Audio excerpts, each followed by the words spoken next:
Lieutenant Marrakesh wrinkled her nose as she pushed through the crowded corridors of Karasfri's spaceport.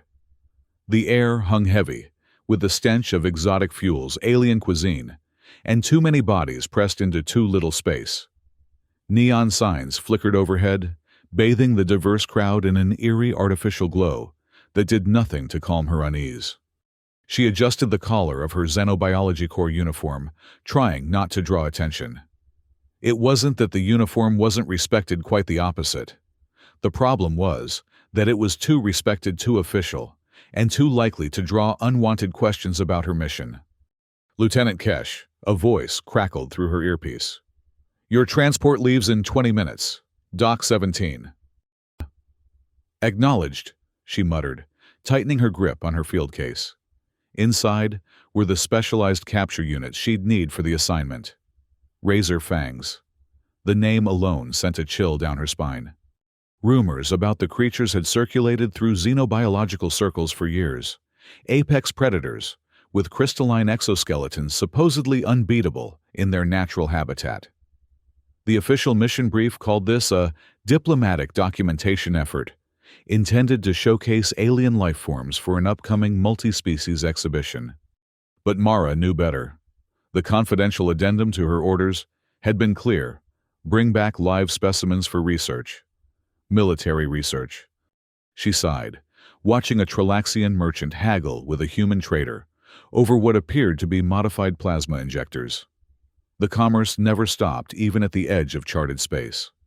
"Excuse me," she said, pushing past a cluster of Brevari pilgrims. Their translucent skin rippled with irritation, but they made way. As she approached Dock 17, a tall, thin Azuran with silver-streaked green skin approached. Director Sulin, her handler for this mission. "Lieutenant," he said, his vertical pupils narrowing. "Your team is already aboard.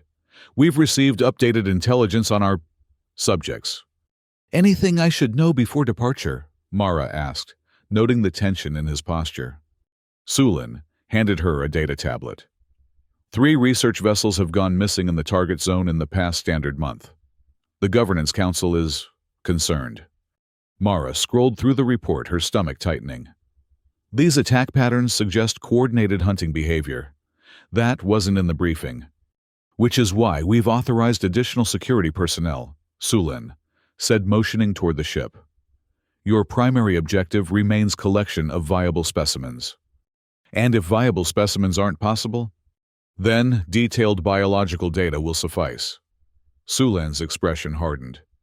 "But the Council prefers living specimens, Lieutenant. Much more impressive for the exhibition."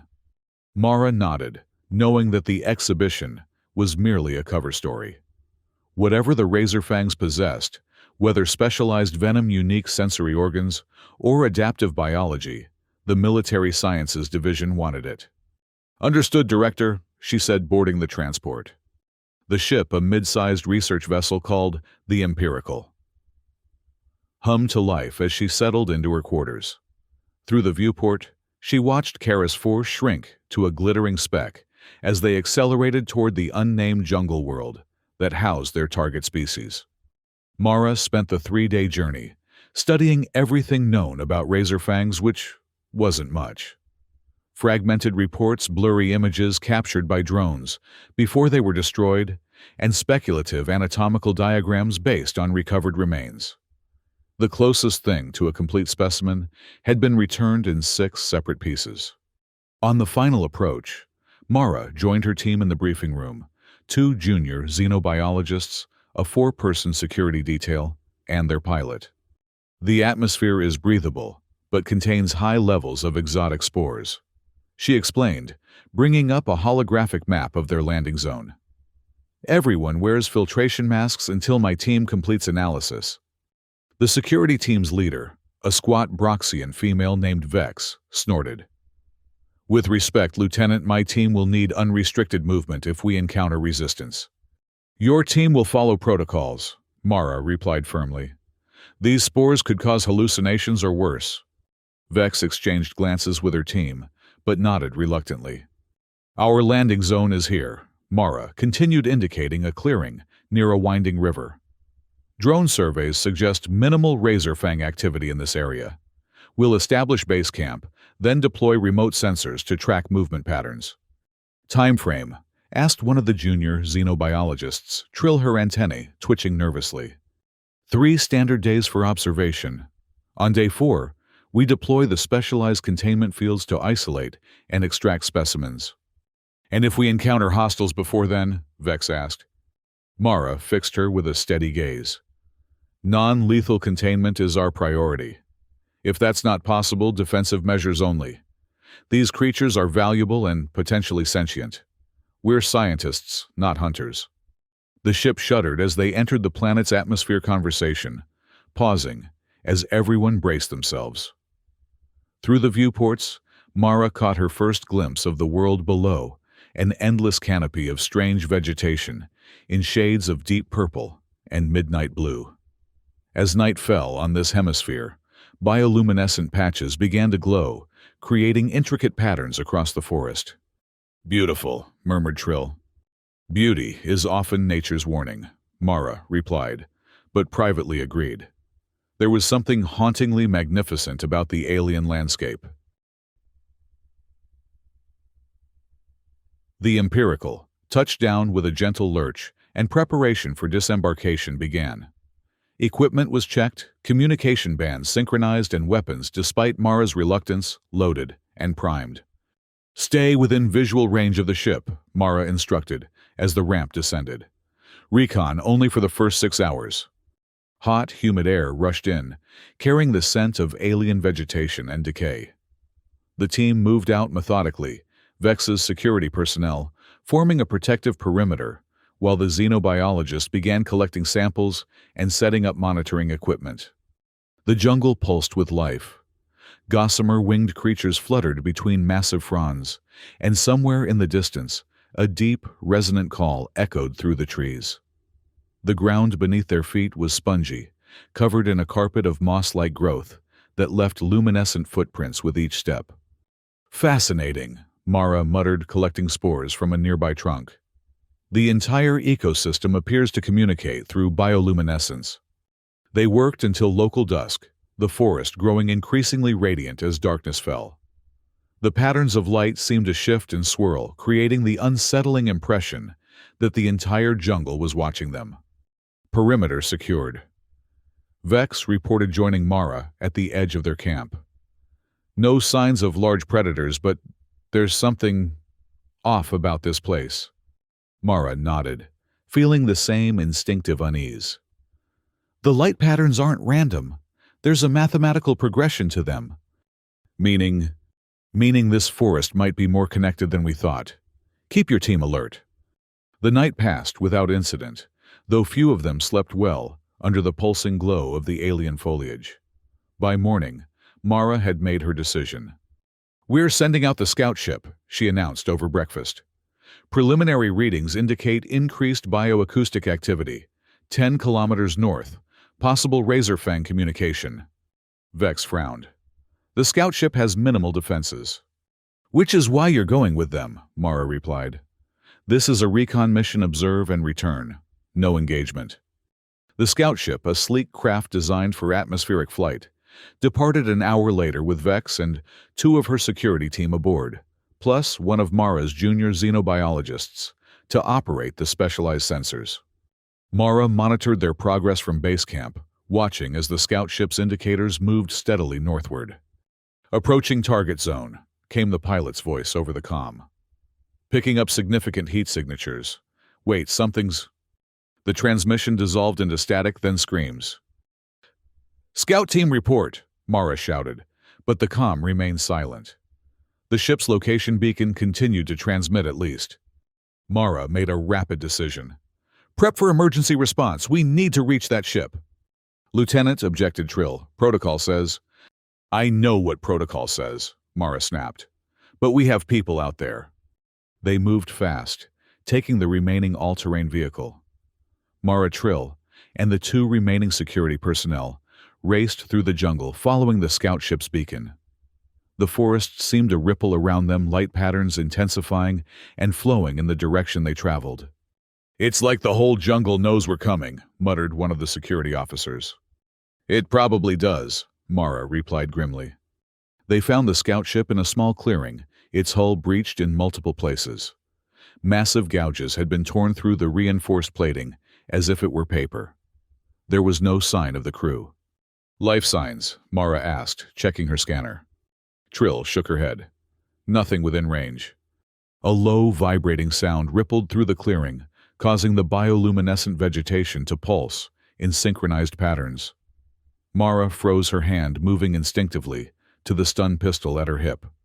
"Movement," whispered one of the security officers. 3 o'clock in the trees." Mara turned slowly, her breath catching in her throat. At first, she saw nothing but shifting shadows. Then, a patch of darkness detached itself from a massive trunk, and Mara found herself staring at a razorfang. The creature was sleek, perhaps 3 meters long, with a crystalline exoskeleton that refracted the ambient light into jagged patterns. Its head tapered to a bladed point flanked by sensory appendages that twitched and swiveled. What Mara had initially taken for eyes were actually clusters of light-sensitive organs, glowing with an internal pulsing radiance. "Nobody move," she whispered. "No sudden actions." The razorfang tilted its head, studying them with alien curiosity. Then, with horrifying suddenness, it let out a piercing shriek. The forest erupted into chaos. More shapes detached from the surrounding vegetation, 5, 10, 15 razorfangs, moving with liquid grace as they encircled the humans. "Defensive positions," shouted one of the security officers, raising his weapon. "No," Mara yelled. "Don't fire!" But it was too late. The officer fired the energy pulse, striking one of the creatures. Its exoskeleton absorbed the blast, glowing briefly. Then the creature launched itself forward with impossible speed. What followed was a nightmare. The security officers fought valiantly, but they were hopelessly outmatched. The razorfangs moved like living blades, their crystalline appendages slicing through armor and flesh with equal ease. Trill fell first, her scream cut short as a razorfang impaled her through the chest. Mara found herself backed against the damaged scout ship, her stun pistol discharged and useless. A massive razorfang approached her, its sensory clusters pulsing with what she could now recognize as predatory anticipation. "This is it," she thought. "This is how I die." The sky above them split with the roar of engines.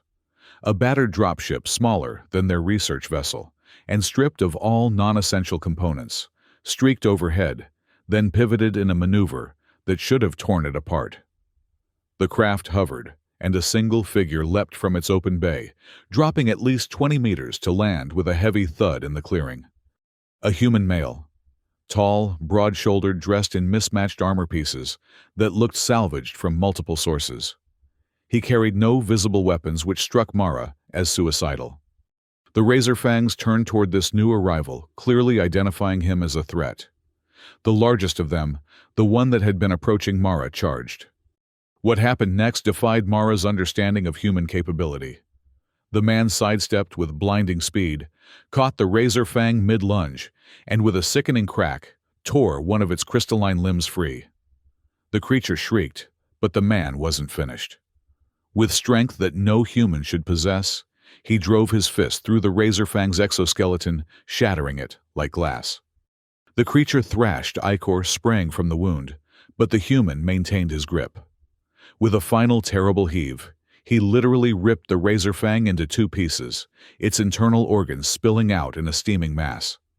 The other razorfangs retreated, their light patterns shifting to rapid, alarmed pulses. The message was clear, even to Mara's untrained senses: fear. The human turned toward her, his face spattered with the creature's bluish blood. "You're in a real mess, scientist," he said, his voice surprisingly calm. "Name's Cole Anders. Looks like you could use an escort." Mara stared, her scientific mind struggling to process what she'd just witnessed. "How did you? That's not possible." Cole shrugged. "Lots of things are possible out here on the fringe. Now we should move. They'll be back with reinforcements." "My team is dead," Cole said flatly. "Unless you want to join them, we need to go. My ship can't land in this clearing." Mara looked at the carnage around her, the remains of her team scattered and broken. Protocol dictated she recover what she could, especially biological samples. But the forest was already beginning to pulse with renewed activity. "I need to complete my mission," she said, surprised by the steadiness in her voice. Cole raised an eyebrow. "Lady, you need to survive first." "Lieutenant," she corrected automatically. "Lieutenant Marrakesh Xenobiology Corps, and I have orders to collect razorfang specimens." A slow, incredulous smile spread across Cole's face. "Well, Lieutenant, you're looking at about 30 kilos of specimen right there." He nudged the dismembered razorfang with his boot. "But I'd charge extra for hauling that back." "You're a mercenary," Mara said, understanding dawning. "Freelance security consultant," he corrected with mock formality. "Currently between contracts, which is the only reason I answered that distress beacon." Mara hadn't even known they'd broadcast a distress signal. Someone at base camp must have triggered it when they lost contact. "I can pay," she said. "The Xenobiology Corps has significant resources." "I bet they do." Cole glanced at the surrounding jungle, which was growing increasingly agitated, lights pulsing faster. "We can discuss terms while moving. There's a ridge about a click east where my ship can set down." They salvaged what they could in the next 2 minutes. Mara's research equipment, one functional communicator, and a sample container large enough to hold a severed razorfang appendage. As they moved through the forest, Mara found herself repeatedly glancing at her unexpected rescuer. His movements were too fluid, too precise. No normal human could have torn apart a razorfang with their bare hands. "What are you?" she finally asked, as they climbed a steep incline. Cole didn't break stride. "Complicated question, Lieutenant. I saw what you did back there. That level of strength isn't natural. Says the lady who came to hunt monsters without proper backup." He paused, helping her over a particularly treacherous section. His hand, when it gripped hers, was calloused, but strangely warmer than human standard. "Not everything in this galaxy fits in your neat classification systems." They reached the ridge as dusk was falling. The forest below had transformed into a sea of pulsating light, with waves of illumination sweeping through the canopy. It would have been beautiful if Mara didn't know what hunted there. Cole tapped a communication device on his wrist, and minutes later, his battered dropship appeared settling onto the narrow ridge with surprising delicacy. "Home sweet home," he said, lowering a ramp. "It's not pretty, but it's fast." The interior was utilitarian to the extreme: a cockpit, a small cargo area, and what appeared to be living quarters crammed into the remaining space. Everything non-essential had been stripped out, presumably to maximize speed and maneuverability.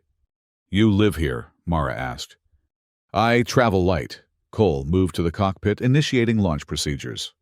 "Where to, Lieutenant? Back to your main ship." Mara hesitated. "I still need to complete my mission." Cole turned, disbelief evident on his face. "You're joking." "I need viable specimens, or at least comprehensive biological data." "Did you miss the part where those things killed your entire team?" "I didn't say it would be easy," Mara replied. "But my orders stand. The Xenobiology Corps needs this research for a diplomatic exhibition." Cole laughed a harsh sound. "Sure they do, and I'm a dancing Trilaxian." "What's that supposed to mean?" "It means nobody risks good people for diplomatic exhibitions. Whatever you're after, the military wants it, probably for weapons development." Mara flushed. He wasn't entirely wrong, but it wasn't that simple. "The research has multiple applications." "Always does." Cole leaned back in his pilot's chair, studying her. 10,000 credits. Half now, half when you have your specimens." Mara blinked. "That's steep." "So is dying. But I can drop you back at your ship for free if you prefer." Mara thought of facing Director Sulin empty-handed, of the promises she'd made to advance xenobiological understanding. More selfishly, she thought of the promotion that would come with a successful mission. "Deal," she said. "But I have conditions. No unnecessary killing. These creatures are scientifically invaluable." "My policy exactly," Cole said with a grin. "I never kill anything unless it's trying to kill me." They spent the night in orbit Mara using the ship's limited communication array to update base camp. Director Sulen was displeased with the loss of personnel, but remained focused on the mission. The Council is most interested in reproductive biology, he emphasized. If you can locate a nesting site, prioritize egg collection. Understood, Mara replied, though privately she wondered why reproductive data would be valuable for the supposed exhibition. Cole, listening from the cockpit, raised an eyebrow but said nothing. They descended at dawn, choosing a new landing site several kilometers from where the attack had occurred. The jungle seemed less active in daylight, the bioluminescence dim to subtle pulses. They're primarily nocturnal, Mara explained, as they prepared to disembark. Daylight hours should give us a small advantage. Should, Cole repeated skeptically. He had donned a lightweight exoframe that supplemented his already impressive strength. I've loaded tranquilizer rounds per your no-killing policy. Can't promise they'll work, though. Mara checked her own equipment scanners, collection devices, and a reinforced stun baton. According to my readings, there's significant razor fang activity, about 5 kilometers northwest. Possibly a communal area or nesting site. Wonderful, Cole muttered. A direct path to the most dangerous part of the jungle. As they moved through the forest, Mara found herself increasingly fascinated by the ecosystem. The bioluminescent patterns weren't just communication, they were a vast neural network with the entire forest functioning as a single organism. It's remarkable, she said, pausing to collect samples from a pulsing fungal growth. The light patterns change based on our movements.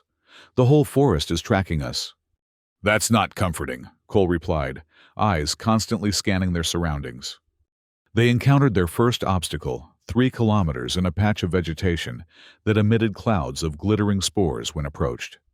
Don't breathe that, Mara warned, analyzing the particles with her scanner.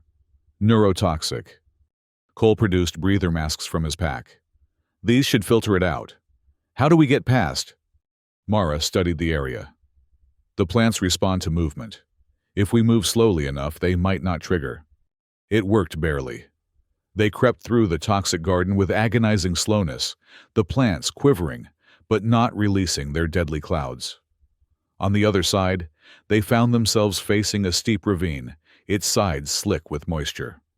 We'll have to go around, Mara said, consulting her scanner. Cole shook his head. That'll add hours to the journey. We don't want to be in this jungle after dark. He approached the edge, considering. I can carry you across. That's at least 30 meters, Mara protested. No human could. She stopped, remembering how he had torn apart the razor fang. Whatever Cole was, his capabilities exceeded human norms. Fine, she conceded. But if you drop me, I'm not paying. Cole's mouth twitched. Fair enough. He secured his equipment, then lifted Mara with surprising gentleness. Hold tight. With a running start, he launched himself across the ravine. For a stomach-dropping moment, they were airborne, sailing over the misty chasm. Then Cole landed on the opposite side, absorbing the impact with a slight bend of his knees. He set Mara down carefully. One xenobiologist delivered intact. Impressive, Mara admitted, trying to sound professional despite her racing heart. Though scientifically concerning, human musculature shouldn't be capable of that leap. Maybe I'm just highly motivated by your credits, Cole replied with a wink. They continued northwest, the jungle growing denser. Mara noticed the light patterns intensifying again, and the forest floor had become spongy, almost fluid in places. We're getting close to something, she murmured, checking her scanner. Massive biological signatures ahead. Cole stopped abruptly, raising a hand in warning. Listen. At first, Mara heard nothing over the ambient sounds of the jungle. Then she caught it, a rhythmic clicking, like crystalline structures tapping together. Razor fangs. Cole nodded grimly. Hunting pack, they're coordinating. The forest ahead suddenly erupted with movement as a group of smaller razor fangs burst from concealment, racing toward them with lethal intent. These weren't as large as the ones that had attacked the scout ship, but they moved with the same terrifying speed. Cole reacted instantly, firing his tranquilizer weapon. The darts bounced harmlessly off the creature's exoskeletons. "So much for that," he muttered, dropping the weapon and bracing for physical combat. The first razor fang launched itself at Cole, who caught it mid-leap and used its momentum to hurl it against a tree. The impact shattered parts of its exoskeleton, leaving it twitching on the ground. Two more attacked Mara. She swung her stun baton, connecting with one creature's sensory cluster. It recoiled, shrieking, but the second slashed at her leg, cutting through her protective gear. Pain lanced up her thigh. Cole was there in an instant, literally tearing the creature away from her. "We need to move," he shouted, supporting her weight. "There are too many." They ran, or rather Cole ran, while half carrying Mara. Behind them, the clicking communication of the razor fangs grew to a frenzied pitch. "There," Cole pointed toward a narrow crevice in a rock formation. "We can bottleneck them there." They dove into the crevice just as the hunting pack reached them. Cole positioned himself at the narrow entrance, where only one creature could attack at a time. What followed was a brutal demonstration of Cole's capabilities. As each razor fang tried to enter, he met it with devastating force, breaking limbs and shattering exoskeletons with precision strikes. Eventually, the clicking communication changed tone, and the pack retreated. "They're learning," Mara said, applying medical sealant to the gash on her leg. "Adapting to your methods." Cole wiped ichor from his hands. "Smart little nightmares, aren't they?" "Highly evolved predatory intelligence." Mara corrected her scientific detachment, reasserting itself despite the pain. "Their coordination suggests a hive mind, or at least shared sensory input." Cole stared at her. "You're bleeding, we're trapped, and you're still taking notes." "It's my job," she replied simply. "And this data could save lives if the razor fangs ever expand beyond this planet." Something that might have been respect flickered in Cole's eyes. "How's the leg?" "Painful, but the sealant will hold." Mara checked her scanner again. "We are actually closer to the nesting site now. The signal is coming from inside this rock formation." Cole peered deeper into the crevice, which widened into a tunnel. "You want to go further in away from our escape route?" "My mission will fail if you're dead," Cole finished. "Look, I get professional dedication, but this is verging on suicidal." Mara met his gaze steadily. "I've seen what you can do. With you as protection, I can complete this research." Cole sighed heavily. "You scientist types are all the same. Always convinced the next discovery is worth any risk." He checked his remaining equipment. "Fine, but at the first sign that we're outmatched, we retreat. Non-negotiable." The tunnel descended at a gentle slope, widening as they progressed. The walls were smooth, almost polished, and emitted a faint bioluminescence different from the forest patterns, more regular, almost artificial. "These tunnels are constructed," Mara realized, running her hand along the wall. "The razor fangs modified this natural formation." "Tool use," Cole frowned. "That suggests intelligence beyond predatory instinct," Mara finished. "Yes." The tunnel eventually opened into a vast underground chamber, its ceiling at least 30 meters high, and supported by crystalline columns that resembled giant versions of the razor fang's appendages. The floor was covered in a phosphorescent moss that illuminated the space with an eerie blue glow. And everywhere there were eggs. Hundreds of translucent crystalline structures, each about the size of Mara's head, clustered in carefully arranged patterns across the chamber floor. Within each, the shadowy outline of a developing razor fang was visible. Reproductive chamber. Mara whispered excitement, temporarily overriding caution. She activated her recording equipment, capturing detailed scans of the eggs and their arrangement. "Fascinating," she murmured. "They're positioned in relation to the bioluminescent patterns. The light is part of their development process." Cole remained vigilant, his attention focused on the numerous tunnel entrances that fed into the chamber. "How long will your scans take?" 10 minutes for a complete data set, Mara replied, already collecting samples. "I also need to secure at least one egg for study." "Make it fast," Cole said tensely.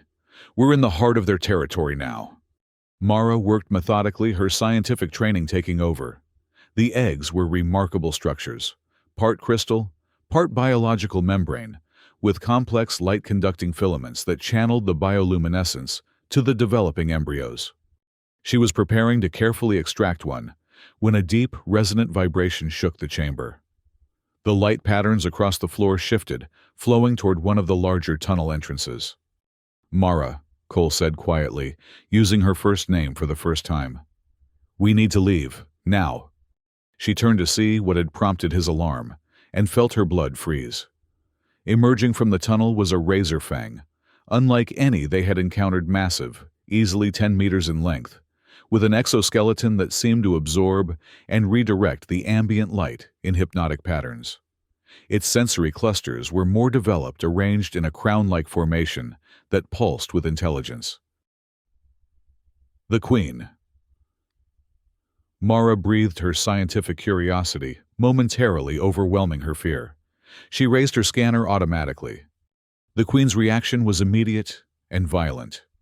It let out a shriek that threatened to shatter Mara's eardrums, and the entire chamber exploded into activity. The eggs pulsed with intensified light, and from every tunnel entrance, razor fangs began to pour into the space. "Run!" Cole shouted, grabbing Mara's arm and pulling her toward their entry tunnel. But their path was already blocked by advancing razor fangs. "Alternative exit," he demanded, backing them toward the center of the chamber. Mara frantically consulted her scanner. There, she pointed to a narrow tunnel, almost hidden behind a cluster of columns. "It leads upward." They fought their way across the chamber, Cole literally throwing razor fangs aside as they pressed their attack. Mara used her stun baton to hold off the smaller ones, the electrical charge temporarily disrupting their nervous systems. They had almost reached the exit when the Queen cut them off with shocking speed, rising to her full height before them. Up close, Mara could see that the Queen's exoskeleton wasn't solid crystal, but composed of interlocking plates that shifted and realigned continuously, making it nearly impossible to identify a vulnerable point. "This," Cole said grimly, "is going to hurt." Before Mara could respond, he charged directly at the Queen. It was madness suicidal, but Cole moved with purpose, ducking under the Queen's first strike and driving his fist into a junction where the crystalline plates met. The impact created a spiderweb of cracks. The Queen shrieked and twisted, catching Cole with a secondary appendage and hurling him across the chamber. He crashed into a column, but was on his feet again instantly, seemingly uninjured. "The plates shift to protect vital areas," he called to Mara. "Watch the pattern." Mara did her analytical mind, quickly identifying the rhythm. "There's a 3-second vulnerability when she rears back," she shouted. Cole nodded and circled, drawing the Queen's attention away from Mara. The smaller razor fangs held back, as if recognizing that this confrontation belonged to their Queen alone. Cole feinted, prompting the Queen to rear up in preparation for a devastating strike. In that brief window of vulnerability, he launched himself forward with inhuman speed, driving both fists into the Queen's underside. The impact was catastrophic. Crystalline shards exploded outward as Cole's hands penetrated the Queen's protective exoskeleton. With a roar of effort that seemed to come from somewhere beyond normal human capability, he literally tore the massive creature apart from the inside out.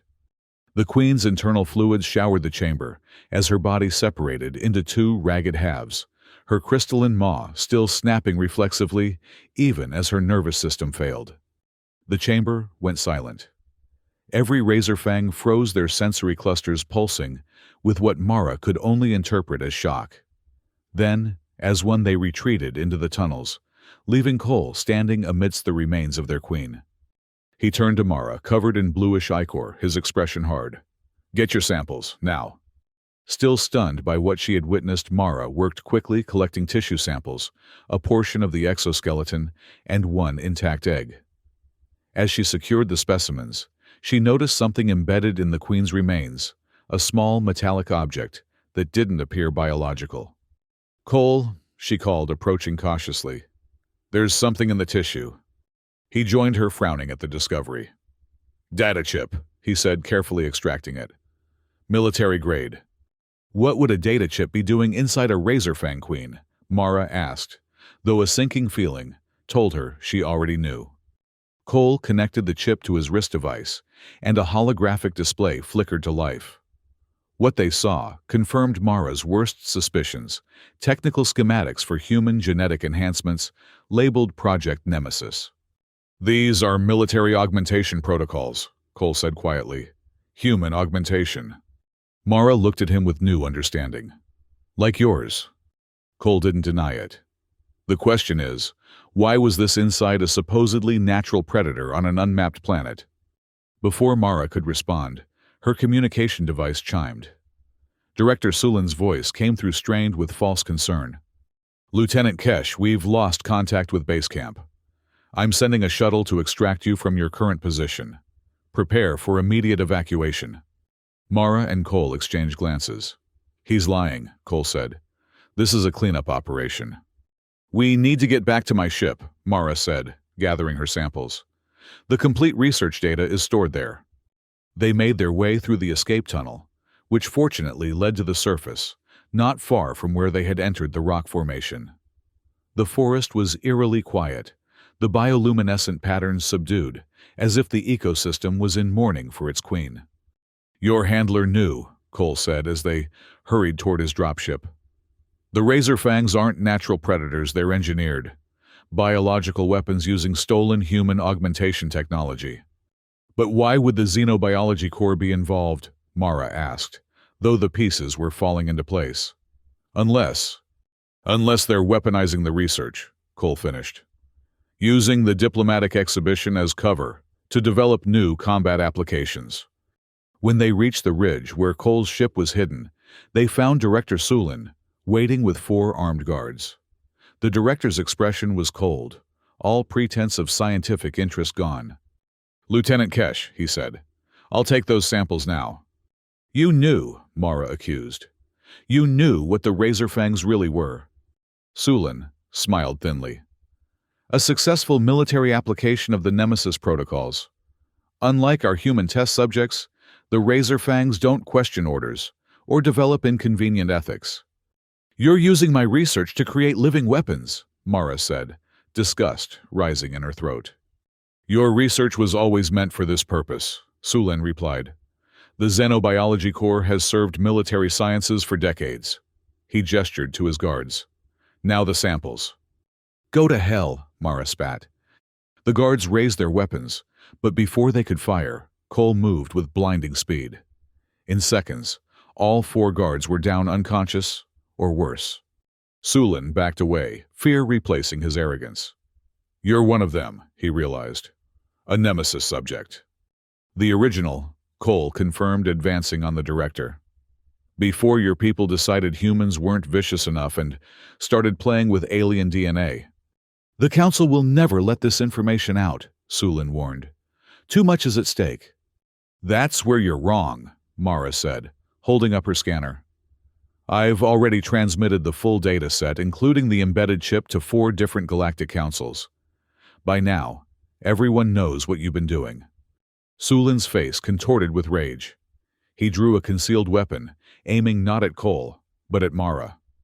Cole was faster, tackling the director with enough force to render him immediately unconscious.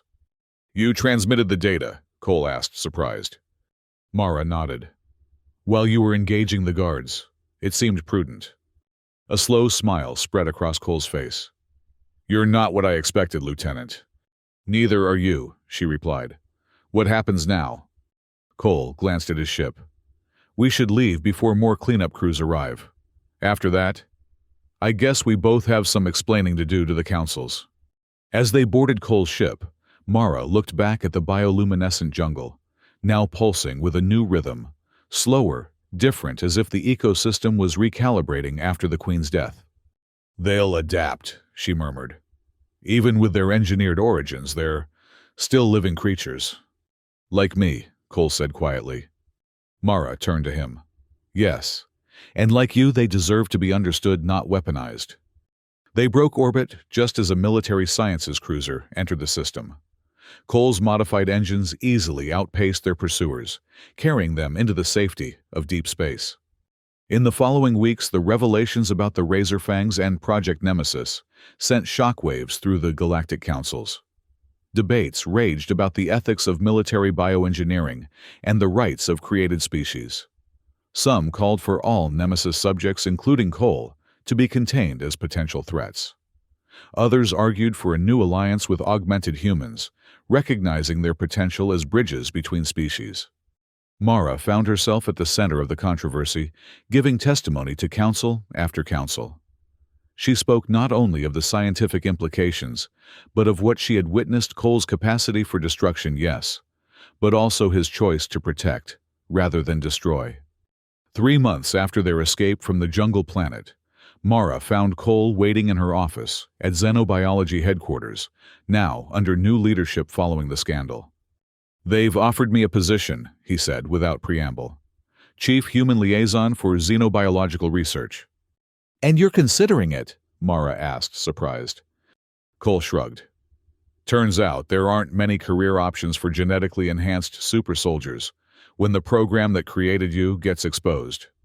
"You could disappear," Mara suggested. "Go back to the fringe." "I could," he agreed. "But then, who would keep you scientists from getting yourselves killed on ill-advised collection missions?" Mara smiled despite herself. "I've learned my lesson about proper security protocols." "Have you?" Cole raised an eyebrow. "Because I heard about your proposed expedition to the crystal caves of Arcturus." "Standard research mission," Mara protested. "Minimal risk." "Uh-huh." Cole didn't look convinced. "And the reports of sentient crystal formations that absorb organic matter." "Unsubstantiated rumors," Mara said, then sighed at his expression. "Fine. Perhaps having experienced backup wouldn't be the worst idea." Cole's face broke into a genuine smile. "Then it seems we have a deal, Lieutenant." As they sealed their new arrangement, Mara reflected on the strange journey that had brought them here. She had gone seeking an apex predator, and found two, one created by misguided science, one by military ambition. Both capable of terrible destruction, yet both choosing a different path. It was, she decided, the most valuable discovery of her career.